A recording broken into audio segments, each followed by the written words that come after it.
Assalamualaikum warahmatullahi wabarakatuh. Pertama-tama, marilah kita panjatkan puji syukur kepada Allah Subhanahu wa Ta'ala karena telah memberikan rahmat kesehatan dan keselamatan sehingga kita dapat berkumpul di dalam hidup hari ini. Adapun topik yang akan kami bahas adalah pemikiran postmodernisme. Perkenalkan, saya Firasmi Fardani dari kelas K32G yang akan bertugas sebagai moderator pada hari ini. Saya akan membimbing jalannya diskusi ini. Adapun anggota kelompok saya adalah yang pertama Ferdi Firmansyah, kedua Firzana Johan, ketiga Florentia, keempat Fuad Al-Fafa, kelima Gandes, keenam Gisal, dan ketujuh saya sendiri. Dan untuk rincian acaranya yaitu yang sesi pembukaan, yang kedua sesi penyampaian dan penyajian materi, dan yang ketiga sesi penutup. Untuk topik postmodernisme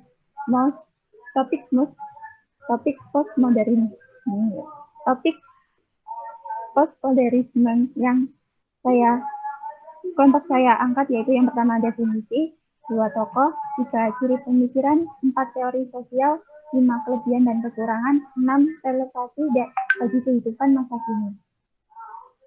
Selanjutnya akan dilanjutkan oleh pemateri yang pertama. Saya persilahkan. Topik pertama, definisi. Pandangan para ahli. Menurut Louis Leahy, postmodernisme adalah suatu pergerakan ide yang menggantikan ide-ide zaman modern. Menurut Emmanuel, postmodernisme adalah keseluruhan usaha yang bermaksud merevisi kembali paradigma modern. Menurut Maxum, postmodernisme adalah segala kritik atas pengetahuan universal, atas tradisi metafisik, fondasionalisme maupun atas modernisme. Ghazali dan Effendi berpendapat bahwa postmodernisme mengoreksi modernisme yang tidak terkendali yang telah muncul sebelumnya. Definisi postmodernisme. Maka dapat disimpulkan bahwa postmodernisme merupakan suatu ide baru yang menolak ide-ide modernisme karena dianggap telah gagal dan bertanggung jawab terhadap kehancuran pendapat manusia.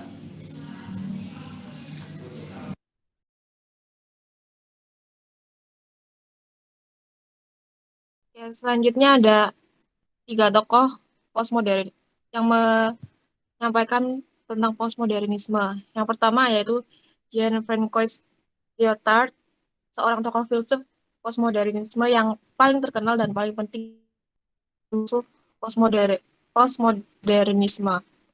Yang lainnya karena 2 karyanya yaitu The Postmodernism Condition dan The Different. Lalu tokoh yang kedua adalah Jacques Derrida, seorang tokoh filsuf postmodernisme yang memiliki gagasan tentang dekonstruksi dan salah satu kunci pemikiran postmodernisme. Secara etimologis, dekonstruksi adalah berarti mengurai, melepaskan, dan membuka. Lalu tokoh yang ketiga adalah Frederick Jameson, yang merupakan salah satu tokoh kritikus literatur berhaluan Marxis paling terkemuka. Jameson merupakan kaum feminis dan teoritis multikultur. Dengan pola berpikir Marxis, baginya postmodernisme bukan modification dari kapitalisme, melainkan ekspansi darinya.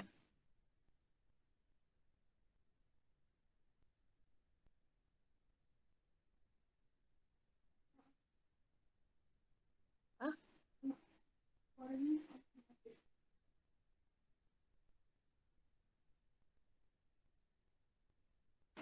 Izin masuk, untuk yang ketiga saya akan menjelaskan tentang ciri pemikiran. Yang pertama itu ada dekonstruktif, yang mana dasar keilmuan yang telah mapan di era modern dalam segala aspek. Dipertanyakan ulang oleh postmodernisme. Amin Abdullah dikenal dengan dekonstruksionisme, yang yakni upaya mempertanyakan ulang teori-teori yang sudah mapan yang telah dibangun oleh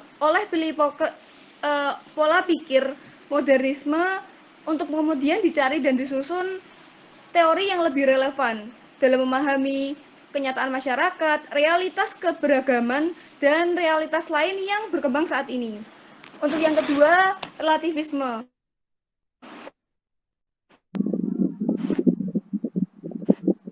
Relativisme yaitu semua nilai-nilai yang ada bersifat relatif dan tidak ada kebenaran yang absolut. Selain itu, relativisme maksud saya, di mana pandangan para pemikir ini berpikir bahwa postmodernisme itu tidak ada yang absolut karena harus mempertimbangkan situasi dan kondisi yang ada. Namun konsepsi relativisme ini ditentang oleh Syed Hossein Nasr, seorang pemikir kontemporer. Baginya tidak ada relativisme yang absolut, lantaran hal itu akan menghilangkan normalitas ajaran agama. Yang selanjutnya adalah pluralisme. Pluralisme sendiri yaitu akumulasi dari ciri pemikiran postmodernisme dan pluralisme. Era pluralisme sebenarnya sudah diketahui oleh banyak bangsa sejak dahulu kala. Namun, gambarannya era pluralisme pada saat itu belum dipahami pada era saat ini. Hasil teknologi modern dalam bidang transportasi, komunikasi pada era pluralisme, budaya dan agama semakin dihayati. Adanya pluralisme budaya, agama, keluarga, ras, ekonomi, suku, pendidikan, maupun politik berkaitan dengan paradigma tunggal seperti dikedepankannya pendekatan kebudayaan barat modernisme, mentalis, maupun dalam bidang keilmuan. Terima kasih.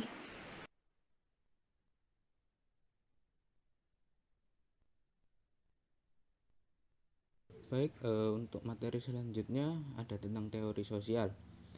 Teori sosial dibagi menjadi 3 bagian. Yang pertama ada teori sosial postmodern ekstrim, yang kedua ada teori sosial postmoderat, dan yang ketiga ada teori sosial posisi teoritis.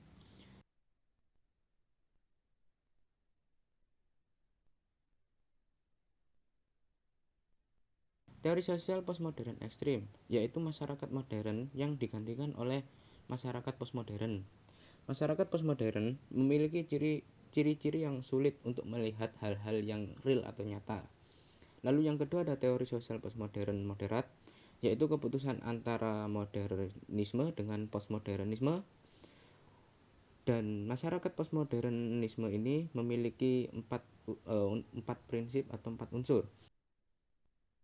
Yang pertama yaitu ditandai dengan kedangkalan dan kekurangan dalam memahami hal-hal yang nyata. Lalu yang kedua ditandai dengan kelesuan emosi. Yang ketiga ditandai dengan hilangnya kesejahteraan. Dan yang keempat ditandai dengan teknologi baru yang berkaitan dengan masyarakat postmodern.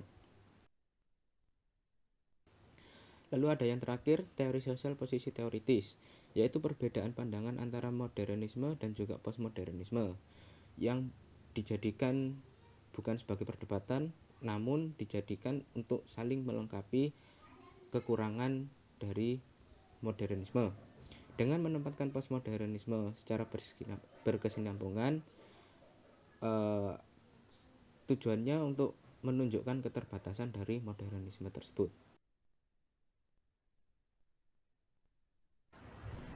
Baik, selanjutnya di sini saya akan menjelaskan kelebihan dan kelemahan tentang pemikiran postmodernisme. Yang pertama, kelebihan.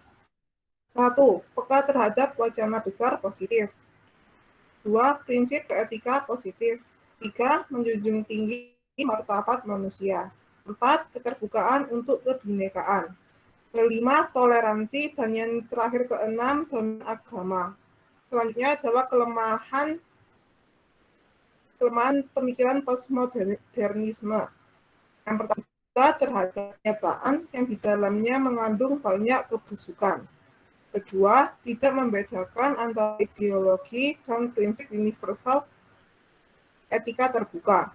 Yang terakhir adalah menyingkirkan semua hal-hal besar demi sesuatu yang kecil atau lokal. Selanjutnya dijelaskan oleh teman saya. Ya, kali ini saya akan menjelaskan bab 6. Relevansi bagi kehidupan masa kini. Pandangan postmodernisme merupakan kelanjutan dari modernisme karena mereka menganggap telah gagal dan lemah. Namun bukan berarti bahwa postmodernisme tidak memiliki kelemahan. Paham postmodernisme ini ingin menghilangkan pendasaran umum dan ingin melihat cerita kecil seperti desentralisasi, pertarungan etnis, dekonstruksi, budaya rendah, sekte-sekte dan lain-lain yang merupakan kebalikan dari paham modernisme.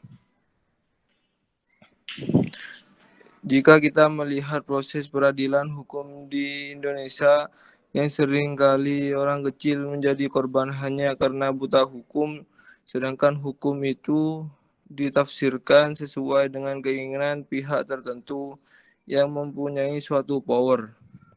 Pada titik itu juga dikhawatirkan akan terjadi kontradiksi.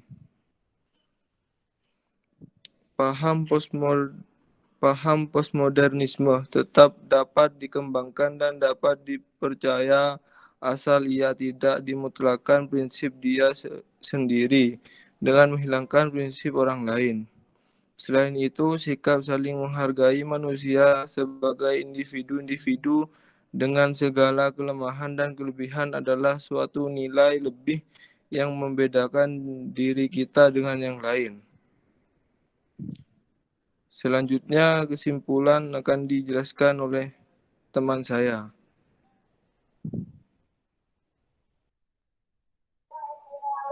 Baik, terima kasih. Untuk yang pertama, kesimpulannya yaitu Jean-François Lyotard adalah seseorang yang memperkenalkan postmodernisme dalam bidang filsafat dan ilmu pengetahuan di tahun 1970-an.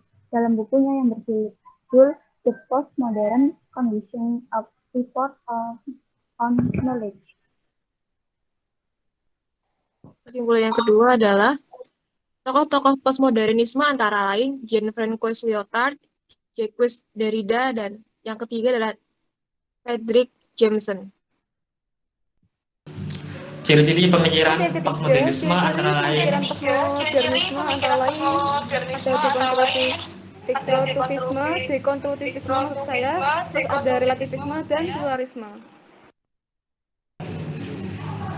Nomor 4, teori sosial dalam postmodernisme terdapat beberapa aliran yaitu postmodern moderat, postmodern ekstrim, dan posisi teoritis. Selanjutnya adalah kesimpulan yang kelima. Kelebihannya postmodernisme dapat membuat kita peka terhadap bencana besar positif, prinsip-prinsip etika positif, dan toleransi jaminan agama. Kelemahan postmodernisme adalah buta terhadap kenyataan yang di dalamnya mengandung banyak kebusukan. Tidak membedakan antara ideologi dan prinsip universal, etika terbuka, memikirkan semua hal-hal besar demi sesuatu yang kecil atau lokal.